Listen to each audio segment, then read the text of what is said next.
Assalamualaikum warahmatullahi wabarakatuh. Anak-anakku semua, pada kesempatan kali ini kita akan belajar tema 2, subtema 1, dan PP1, pernafasan pada hewan. Seperti halnya manusia, anak-anak ya, hewan pun ternyata juga butuh bernafas dalam rangka untuk mempertahankan hidupnya. Jadi ketika hewan masih bernafas berarti dia masih hidup. Itu merupakan salah satu ciri-ciri makhluk hidup. Di antaranya itu bernafas. Yang kedua, pernafasan adalah proses menghirup oksigen atau udara bersih, ya, istilahnya O2, dan akan mengeluarkan karbon dioksida atau udara kotor atau istilahnya CO2. Itu pengertian daripada pernafasan. Setiap hewan itu akan mempunyai alat pernafasan yang berbeda-beda sesuai dengan karakter dan jenis hewan tersebut. Di antaranya ada yang menggunakan trakea, nih trakea, kemudian ada yang menggunakan insang, ada yang menggunakan kulit, jadi udara masuk melalui kulit. Ada juga yang menggunakan paru-paru. Itulah diantaranya beberapa jenis sistem pernafasan pada hewan. Akan kita bahas satu persatu. Untuk yang pertama, hewan cacing. Hewan cacing, dia bernafas dengan menggunakan bantuan kulit.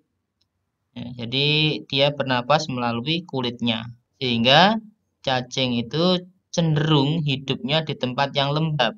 Agar apa? Agar kulit cacing biar selalu basah dan berlendir sehingga memudahkan dalam proses penyerapan oksigen dari udara ini. Udara masuk melalui kulit, melalui pembuluh kapiler, di dalam tubuh akan diserap oksigennya, kemudian karbon oksidanya atau udara kotornya akan keluar melalui pembuluh kapiler juga dan keluar melalui kulit. Sehingga cacing kalau dia berada di tempat kepanasan atau tempat yang tidak lembab, tempat yang panas, dia akan melakukan pergerakan yang heroik karena dia merasa kesulitan atau kekurangan oksigen dalam tubuhnya. Inilah hewan cacing, bernafas dengan menggunakan kulit. Berikutnya ada serangga atau insekta ini bernafas dengan menggunakan trakea. Trakea itu apa toh? Trakea tabung yang memiliki banyak percabangan di dalam tubuh yang diistilahkan dengan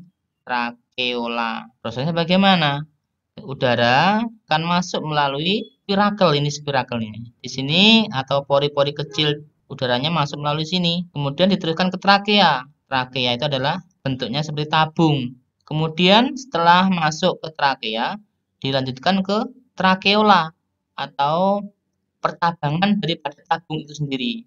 Percabangan yang lebih kecil dari trakea. Kemudian di seluruh tubuh oksigen akan diikat, akan diedarkan ke seluruh tubuh serangga dan karbon dioksidanya atau udara kotornya akan dikeluarkan melalui spirakel adalah serangga. Sekali lagi, kalau serangga sistem pernafasannya menggunakan trakea. Nih gambarnya. Berikutnya pada ikan. Bernafas menggunakan sistem pernafasannya yaitu insang. Jadi pada insang ini terdapat pembuluh darah halus. Di sini udara oksigen akan diserap. Nah, jadi di insang ini udara bersih akan diserap oleh insang, kemudian akan diedarkan ke seluruh tubuh dan udara karbonnya atau udara kotornya akan dikeluarkan melalui insang ini juga. Ikan bernafas dengan menggunakan alat berupa insang. Air masuk melalui insang di sini, oksigennya akan diserap, diikat, diedarkan ke seluruh tubuh, dan karbonnya akan dibuang melalui insang ini juga. Kemudian insang juga sebagai alat pengeluaran garam-garam. Kalau garamnya berlebihan, dia akan dikeluarkan melalui insang ini juga. Sekaligus sebagai penyaring makanan. Berikutnya amfibi. Amfibi adalah hewan yang hidup di dua alam. Pada amfibi ini ya atau kata kecil ketepong, ia bernafas dengan menggunakan insang.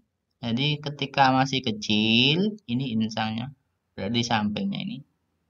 Katak kecil atau kecebong, ia bernafas dengan menggunakan insang. Jalannya waktu akan menjadi katak dewasa. Setelah dewasa dia akan bernafas dengan paru-paru karena paru-parunya sudah terbentuk. Jadi ketika masih kecil, dia bernafas dengan menggunakan insang.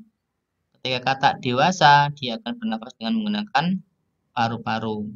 Karena amfibi hidup di dua alam, yaitu di darat dan di air, ketika dia katak dewasa berada di darat, dia menggunakan kulitnya untuk bernafas, sehingga kulitnya itu lembab juga. Dan ketika di air, dia bernafas dengan menggunakan paru-paru. Ini katak dewasa. Berikutnya yaitu reptil, yang masuk dalam kategori reptil yaitu ular, adal, cicak, buaya, dan biawak. Ini sistem pernafasan pada reptil yang menggunakan paru-paru, yaitu udara masuk melalui hidung, lalu ke batang tenggorokan, lalu akan menuju ke paru-paru. Berikutnya yaitu hewan burung atau aves. Ini juga menggunakan paru-paru. Ada paru-paru, juga ada kantong udara. Kok ada kantong udara? Nah, ketika burung ini hinggap di dahan atau ranting atau tidak terbang, dia bernafas menggunakan hidungnya, menghirup udaranya menggunakan hidung. Kemudian udara akan disimpan dalam kantung-kantung udara ini. Untuk apa disimpan? Nanti ketika burung ini terbang, dia tidak bernafas dengan menggunakan hidungnya. Jadi hidungnya ini tertutup. Dia menggunakan udara yang ada di kantong ini. Jadi kantong udara ini digunakan bernafas oleh burung ketika burung ini terbang. Kalau dia hinggap lagi, dia bernafas menggunakan hidungnya lagi. Ada istilah inhalasi. Inhalasi itu adalah kantong udara terisi.